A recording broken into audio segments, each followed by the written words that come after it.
Assalamualaikum warahmatullahi wabarakatuh. Perkenalkan, kami dari kelompok 5. Saya Anggia Afrilanda. Ada teman saya bernama Lilis Kurnia dan juga Veronica Karisma Edwi. Di sini kami akan membahas mengenai konsep pendidikan anak autis. Assalamualaikum warahmatullahi wabarakatuh. Saya Veronica akan menjelaskan materi yang pertama mengenai pendidikan anak autisme. Anak autisme adalah suatu kondisi seseorang sejak lahir ataupun saat masa balita yang membuat dirinya tidak dapat membentuk hubungan sosial atau komunikasi yang normal. Hal ini mengakibatkan anak tersebut terisolasi dari manusia lain dan masuk dalam dunia repetitif, aktivitas dan minat yang obsesif. Menurut Power tahun 1989, karakteristik anak dengan gangguan autisme meliputi bidang interaksi sosial, komunikasi, perilaku dan emosi, pola bermain, gangguan sensorik dan motorik, perkembangan terlambat atau tidak normal. Mengingat begitu beragamnya kondisi anak autis, dan belum adanya kesamaan persepsi tentang tahapan pendidikan dan outcome antara pendidik, psikolog, dokter spesialis saraf anak, serta orang tua sebagai langkah awal, perlu dilakukan kesepakatan terhadap diagnostik kasus yang akurat dan kemudian tahapan pendidikan dan pembelajaran yang akan diberikan pada mereka. Pendidikan inklusif itu sebagai ideologi dan cita-cita, dan bukan sebagai model. Maka akan terjadi keragaman dalam implementasinya, antar negara yang satu dengan yang lainnya, antar daerah yang satu dengan yang lainnya, atau bahkan antar sekolah yang satu dengan sekolah yang lainnya. Menurut Jordan, pendidikan inklusif adalah konsep pendidikan yang merangkul semua anak tanpa kecuali. Inklusi berasumsi bahwa hidup dan belajar bersama adalah suatu cara yang lebih baik, yang dapat memberikan keuntungan bagi setiap orang, bukan hanya anak-anak yang diberikan label sebagai yang memiliki suatu perbedaan. Pendidikan inklusi merupakan pendekatan yang memperhatikan bagaimana mentransformasikan sistem pendidikan sehingga mampu merespon keragaman siswa. Pendidikan inklusi bertujuan dapat memungkinkan guru dan siswa untuk merasa nyaman dengan keragaman dan melihatnya sebagai suatu tantangan dan pengayaan dalam lingkungan belajar. Proses identifikasi yang pertama adalah karakteristik. Adapun karakteristik atau ciri khas yang tampak pada perilaku anak autis adalah: yang pertama, anak tampak seperti tuli, sulit berbicara atau pernah berbicara, tapi kemudian sirna. Yang kedua, anak tidak dapat mengikuti jalan pikiran orang lain. Kadang-kadang anak berperilaku yang menyakiti diri sendiri. Yang keempat, anak tidak mempunyai empati dan tidak tahu apa reaksi orang lain atas perbuatannya. Yang kelima, pemahaman anak sangat kurang, sehingga apa yang ia baca sukar dipahami, misalnya dalam bercerita kembali dan soal berhitung yang menggunakan kalimat. Yang keenam, kadangkala anak mempunyai daya ingat yang sangat kuat, seperti perkalian, kalender, dan lagu-lagu. Yang ketujuh, dalam belajar mereka lebih mudah memahami lewat gambar-gambar atau visual learners. Yang kedelapan, anak belum dapat bersosialisasi dengan teman sekelasnya, seperti sukar bekerja sama dalam kelompok anak sebayanya, bermain peran, dan sebagainya. Yang kesembilan, kesulitan mengekspresikan perasaannya, seperti suka marah, mudah frustasi bila tidak dimengerti, dan dapat menimbulkan tantrum. Tantrum itu ekspresi emosi dalam bentuk fisik atau marah yang tidak terkendali. Nah, yang terakhir ada memperlihatkan perilaku stimulus diri, seperti bergoyang-goyang, mengepakkan tangan seperti burung, berputar-putar, mendekatkan mata ke pesawat TV. Selanjutnya, identifikasi yang kedua adalah gambaran yang khas atau unik dari anak autis. Anak atau individu autis mempunyai gambaran unik tersendiri. Karakteristik tersebut meliputi kecenderungan yang pertama, selektif berlebihan terhadap rangsangan atau simulation of overselectivity, yaitu kemampuan terbatas dalam menangkap isyarat yang berasal dari lingkungan. Yang kedua, kurangnya motivasi. Tidak hanya karena mereka sering menarik diri dan asik dengan dunianya sendiri, mereka juga cenderung tidak termotivasi untuk menjelajahi lingkungan baru, untuk memperluas lingkup perhatian mereka. Yang ketiga, respon stimulator diri. Jika diberi kesempatan, banyak penyandang autis yang menghabiskan sebagian waktu bangun atau terjaganya pada aktivitas dan produktif tersebut. Perilaku tersebut selain mengganggu interaksi sosial, juga mengganggu proses belajar. Oleh sebab itu, menurunkan perilaku stimulasi diri dan menggantikannya dengan respon yang lebih produktif sering merupakan prioritas tujuan pendidikan bagi penyandang autis. Yang terakhir ada respon unik terhadap imbalan atau reinforcement dan konsekuensi lainnya. Ini merupakan karakteristik dari individu autis, sehingga imbalan amat individualistik, kadang juga sukar diidentifikasi. Anak autis belajar paling efektif pada kondisi imbalan langsung. Supaya memperoleh imbalan langsung, seorang anak harus secara benar berespons pada suatu rangkaian perilaku. Sebagai contoh, Jika anak sedang diajar membedakan warna dengan membuka tutup dari kotak warna yang berisi makanan kesukaannya. Imbalan yang tak langsung yaitu jika guru memberi perintah untuk membuka kotak berwarna tertentu kemudian memberikan anak imbalan makanan. Identifikasi yang terakhir yaitu gambaran perilaku autistik. Perilaku adalah segala sesuatu yang orang kerjakan atau katakan. Jadi perilaku adalah apa saja yang kita dapat lihat, rasakan, atau dengar jika seseorang melakukan kegiatan tertentu, dan juga apa yang kita sendiri katakan dan kerjakan. Banyak perilaku autistik yang berbeda daripada perilaku normal. Perbedaannya yaitu adanya perilaku yang berlebihan atau eksesif, dan atau adanya perilaku yang berkekurangan atau defisien, yaitu mungkin sampai pada tingkat yang hampir tidak ada. Behavioral excess atau perilaku yang berlebihan, misalnya mengamuk atau tantrum, dan perilaku stimulasi diri. Jika intensitas dan frekuensi perilaku yang berlebihan itu muncul, maka perilaku tersebut merupakan masalah di rumah dan mengganggu ketika orang tua membawa anak ke tempat-tempat umum. Tantrum contohnya mungkin terjadi bahkan jika kemauan kecil tidak dituruti pada beberapa anak. Meminta atau menyuruh mereka berjalan dengan tenang di supermarket, duduk di restoran, atau berdiri di barisan pada loket penjualan karcis mungkin menghasilkan jeritan, tendangan, gigitan, dan cakaran. Pada kasus-kasus yang lebih ekstrim, tantrum mungkin terjadi menjadi sedemikian hebat sehingga perilaku-perilaku tersebut juga mengganggu proses belajar. Ekstrem lain dari perilaku yang berlebihan seperti yang digambarkan di atas yaitu anak-anak autis mungkin menunjukkan berbagai kekurangan perilaku atau behavioral deficit seperti gambaran perilaku berikut ini. Yang pertama itu ciri umum mereka adalah gangguan bicara. Mereka mungkin nonverbal atau mungkin sedikit suara dan kata-kata. Anak-anak autistik lain mungkin ekolali atau membeo dan mengulang kata-kata yang mereka telah dengar segera atau setelah beberapa waktu. Tetapi mereka tidak menggunakan kata-kata tersebut untuk berkomunikasi. Sebagai contoh, pada ekolali segera, jika ditanya nama kamu siapa, anak mungkin berespons dengan mengatakan nama kamu siapa, bukannya memberikan jawaban yang benar. Pada ekolali lambat, seorang anak duduk pada meja makan mungkin mengulangi perintah-perintah gurunya kata per kata pada waktu sebelumnya di sekolah. Yang kedua, anak mungkin kurang sesuai perilaku sosialnya. Mereka mungkin bereaksi terhadap orang seakan mereka adalah benda. Sebagai contoh, seorang anak mungkin memanjat ke pangkuan ibu, tidak untuk kasih sayang tetapi supaya dapat meraih kaleng kue. Yang ketiga, anak mungkin menunjukkan defisit sensasi atau indera yang nyata sehingga kadang disangka tuli. Anak kadang berespon sedemikian normalnya tetapi tidak sama sekali pada yang lainnya. Pada pemeriksaan pendengaran, tidak ditemukan gangguan. Yang keempat, anak sering tidak bermain dengan benar. Sebagai contoh, bukannya mengendarai truk mainannya, tetapi membalikannya dan memutar roda berjam-jam. Yang kelima, anak sering menunjukkan emosi yang tidak sesuai. Beberapa menjerit atau tertawa dengan sedikit atau tanpa provokasi. Lainnya hampir tidak menunjukkan perilaku emosional. Sebagai contoh, seorang anak mungkin hanya duduk dan memandang ke ruang kosong jika seseorang mencoba menggelitiknya. Sejarah autis. Autis berasal dari bahasa Yunani yaitu autos yang berarti sendiri, yang memiliki makna berada dalam dunianya sendiri. Pemakaian istilah autis pertama kali diperkenalkan oleh Leo Kanner, seorang psikiater pada tahun 1943. Leo Kanner mengadakan pengamatan terhadap 11 anak yang menunjukkan gejala kesulitan berhubungan dengan orang lain, mengisolasi diri, perilaku yang tidak biasa, dan cara berkomunikasi yang aneh. Menurut Kaplan, autisme juga dikenal sebagai autisme infantil, merupakan gangguan yang dikenal dan ditandai oleh gangguan berlarut-larut pada interaksi sosial timbal balik, penyimpangan komunikasi, serta pola perilaku yang terbatas dan stereotipik. Pada tahun 1964, Bernard Rimland, seorang psikolog yang mempunyai anak autis, menulis buku yang menyatakan bahwa anak autistik dilandasi adanya gangguan susunan saraf pusat. Buku yang cukup revolusioner ini merubah pandangan tentang penyebab autisme. Kemudian para peneliti beralih meneliti tentang susunan saraf pusat.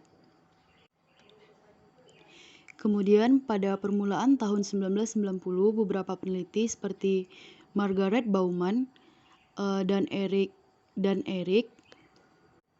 menemukan adanya kelainan neuroanatomi pada beberapa tempat di otak pada penyandang autisme. Dengan melakukan magnetic resonance imaging, Eric menemukan adanya pengecilan otak kecil atau cerebellum, terutama pada lobus. Penemuan ini ditunjang oleh hasil otopsi yang dilakukan oleh Margaret Bauman yang menemukan adanya kelainan struktur pada pusat emosi. Gangguan neuroanatomi ini seringkali disertai pula gangguan biokimiawi otak. Penemuan ini sangat membantu para dokter untuk menemukan obat yang lebih tepat yang dapat memperbaiki gangguan yang terjadi di otak. Penelitian tentang faktor genetik pada autisme juga terus dilakukan. Sampai saat ini telah ditemukan sekitar 20 gen yang ada kaitannya dengan autisme. Sebelum tahun 1980, autisme sangat jarang ditemukan. Pada waktu itu, timbulnya gejala autisme bisa sejak lahir, namun bisa juga baru timbul setelah anak berumur antara 12 sampai 24 bulan. Mereka yang sudah menunjukkan gejala sejak lahir biasanya memang sulit untuk terdeteksi. Selanjutnya saya akan menjelaskan tentang etiologi anak autisme. Sebenarnya penyebab utama dari anak autisme ini masih belum diketahui secara pasti. Namun beberapa ahli berspekulasi bahwa terdapat faktor-faktor yang menyebabkan anak terpapar atau terkena autisme. Faktor-faktor tersebut diantaranya sebagai berikut. Yang pertama ada faktor genetik atau kromosom. Pendapat para ahli menyatakan bahwa genetik dan lingkungan menjadi salah satu faktor utama dalam anak terpapar autisme. Penelitian terkait terhadap keluarga menunjukkan sebanyak 50-200 kali peningkatan angka kejadian autisme pada saudara dari anak penderita autisme. Hal tersebut menunjukkan bahwa faktor genetis memiliki peran penting atau berperan dalam kejadian autisme.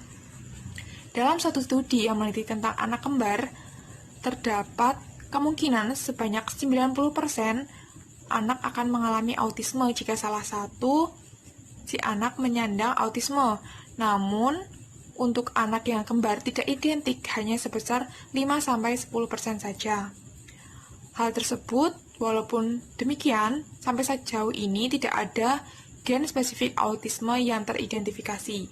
Jadi, berdasarkan pemaparan tersebut dapat disimpulkan semakin banyak atau terdapat keluarga yang teridentifikasi autisme, maka kemungkinan anggota keluarga yang lain menderita autisme adalah semakin besar. Begitupun sebaliknya. Selanjutnya yang kedua ada faktor biologi. Semakin meningkatnya kemajuan zaman dan teknologi menyebabkan faktor-faktor biologi dapat terdeteksi menggunakan teknologi yang berkembang, misalnya menggunakan MRI. Nah, untuk anak autisme yang dideteksi menggunakan MRI ini, terdapat informasi bahwa individu tersebut mengalami kelainan neurobiologis pada susunan saraf pusat. Kelainan tersebut merupakan pertumbuhan sel otak yang tidak sempurna pada beberapa bagian otak. Gangguan pertumbuhan sel otak tersebut terjadi selama kehamilan, terutama kehamilan muda di mana sel-sel otak sedang mengalami proses dibentuk. Hal tersebut juga menyebabkan adanya kerusakan pada sistem limbik atau pusat emosi si anak. Selanjutnya yang ketiga ada imunologi. Nah, imunologi ini berkaitan dengan sistem kekebalan tubuh si anak selama dalam kehamilan. Jadi adanya inkompatibilitas atau ketidakcocokan antara imunologi atau antibodi si ibu dengan sel limfosit atau antibodi si anak. Jadi antara si ibu dan si anak ini terdapat ketidakcocokan yang menyebabkan kerusakan neuron embrionik dan ekstraembrionik serta kerusakan jaringan bayi selama kehamilan yang tadi juga berperan dalam faktor biologi. Nah, selanjutnya yang keempat ada faktor perinatal. Dalam periode perinatal selama kehamilan terjadi pendarahan setelah trimester pertama, ditambah adanya mekonium dalam cairan amnion akan lebih terjadi pada anak riwayat autisme dibandingkan umum. Jadi, jika anak ini menderita autisme, maka dalam masa kehamilan juga terjadi beberapa kendala atau gangguan seperti pendarahan pada trimester pertama tadi. Selanjutnya yang kelima ada neuroanatomik.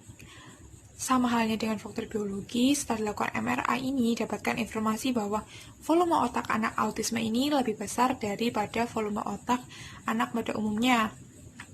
Namun, untuk anak autisme yang memiliki keterbelakangan atau retardasi mental yang berat, volume otaknya lebih kecil dibandingkan volume otak pada anak umumnya. Nah, peningkatan volume otak tersebut terdapat pada beberapa lobus, yakni ada lobus occipital, paritalis, dan temporalis. Sementara untuk lobus frontalis ini dalam bagian otak tidak mengalami perubahan yang berarti atau perubahan signifikan. Selanjutnya yang terakhir yakni yang keenam ada biokimia. Nah, penelitian pada beberapa dekade silam ini menunjukkan bahwa sepertiga dari jumlah pasien autisme memiliki konsentrasi serotonin plasma yang tinggi. Nah, jadi untuk anak autisme ini memiliki kadar atau zat serotonin plasma yang tinggi dibandingkan anak umum yang tidak terkena autisme. Namun hal tersebut tidak bisa menjadi patokan. Karena pada anak dengan retardasi mental tanpa autisme itu juga menunjukkan kadar plasma serotonin plasma yang tinggi, sehingga hal tersebut tidak bisa menjadi patokan atau standar utama. Karakteristik autis. Yang pertama, perkembangan terlambat. Anak dengan gangguan autisme memiliki perkembangan motorik kasar dan motorik halus yang tidak seimbang. Selain itu, anak juga mengalami hambatan dalam memahami instruksi dan meniru. Anak seolah-olah tidak dapat memberikan atau tidak dapat mendengar apa yang telah disampaikan oleh seseorang. Anak juga mengalami keterlambatan dalam hal bicara dan juga bahasa.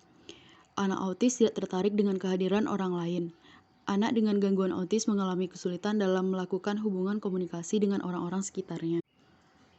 Yang kedua, memiliki rasa ketertarikan pada benda yang berlebihan. Pada anak autis banyak ditemui bahwa di antara mereka banyak yang lebih tertarik pada benda daripada orang-orang yang di sekelilingnya.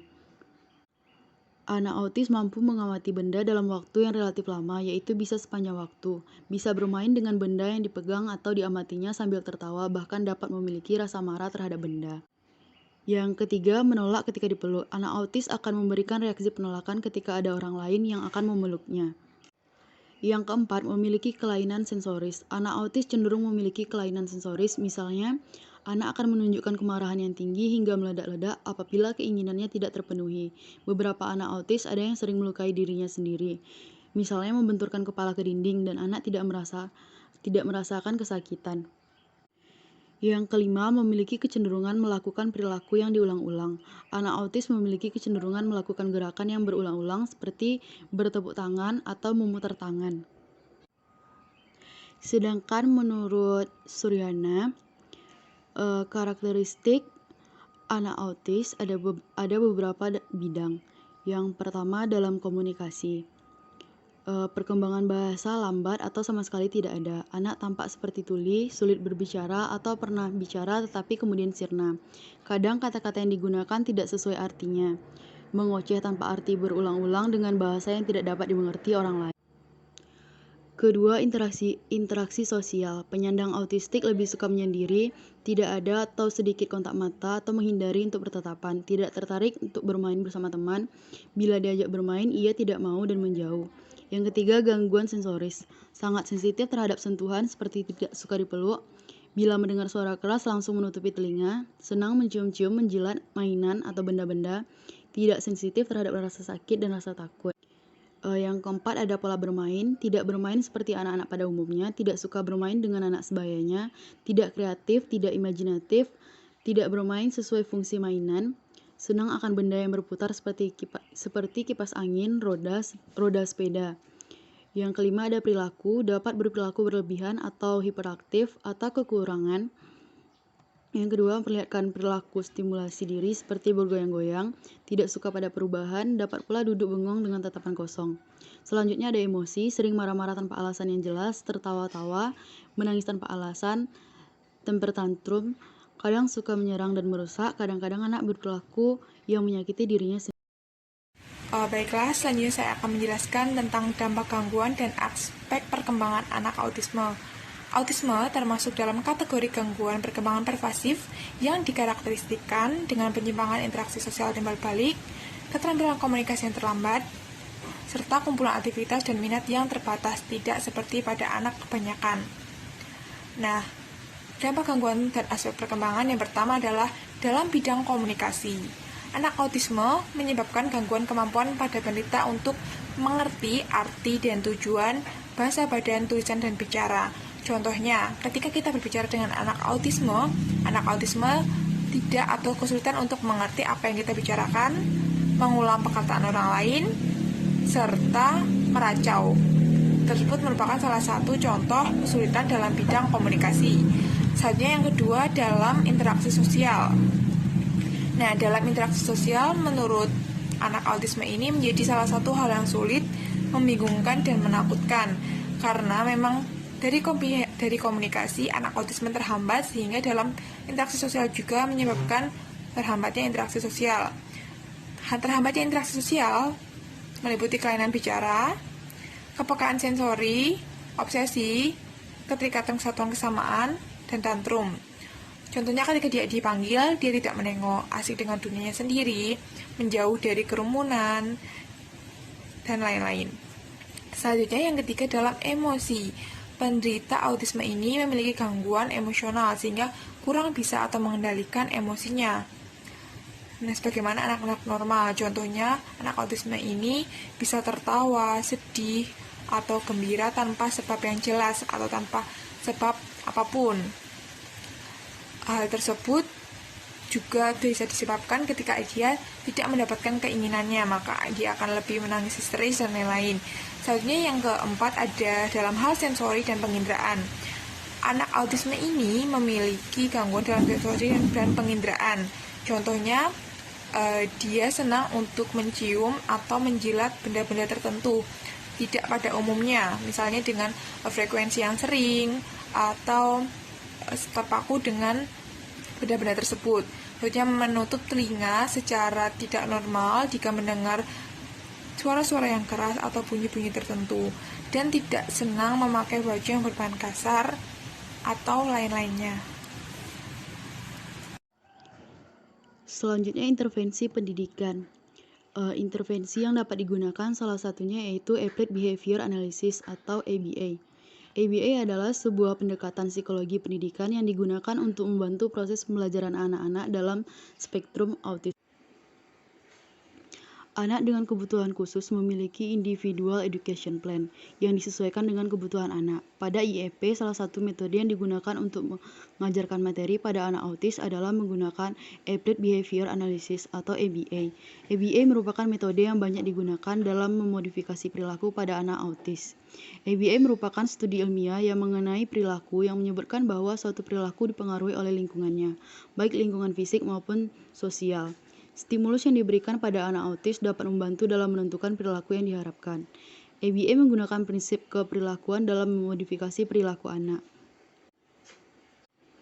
Pelatihan dasar terapi ABA dirancang untuk para pendidik yang bekerja membantu penanganan anak dalam spektrum autisme. Dengan memahami ABA sebagai sebuah intervensi belajar dan mengerti kondisi autisme pada anak, para peserta pelatihan diharapkan dapat membantu penanganan perilaku, proses belajar, dan membangun kemampuan anak untuk dapat hidup lebih baik.